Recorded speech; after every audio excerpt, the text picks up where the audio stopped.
Hello दोस्तों, आपका स्वागत है आपके अपने चैनल पे जिसका नाम है पॉजिटिव थॉट्स विद AR। ये स्टोरी है एक गरीब लड़की की जो गरीबी के बहुत ही परेशान होके अपनी ज़िंदगी गुजार रही थी। उसकी माँ लॉकडाउन के पहले घर घर में काम किया करती थी, पर अभी काम ना होने के वजह से घर पे खाना नहीं बनता था और उस लड़की की माँ घर घर जाके खाना मांगती थी, पर कोई नहीं देता था और जलील कर देते थे। फिर क्या, भूख के कारण उस लड़की की और उसके माँ की हालत ख़राब हो रही थी और वो लड़की घर से बाहर निकल के खाना मांगने घर घर में घूमी, पर उसे खाना नहीं मिला।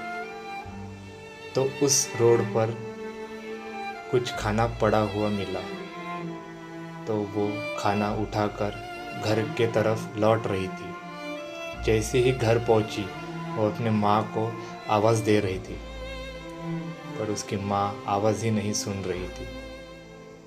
फिर वो लड़की अपनी माँ के पास जाके बैठकर अपने माँ को हाथ लगाकर देखा तो उसकी माँ इस दुनिया से जा चुकी थी।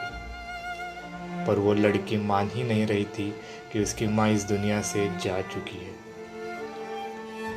उसने अपनी माँ को पानी पिलाया। उसने ये भी कहा कि माँ, तुम हम लोगों को ऐसा अकेला छोड़कर नहीं जा सकती। फिर कुछ दिनों बाद उस लड़की ने भी सुसाइड कर लिया और अपनी ज़िंदगी ख़त्म कर दी। दोस्तों, सच में गरीबों की ज़िंदगी इतनी होती है।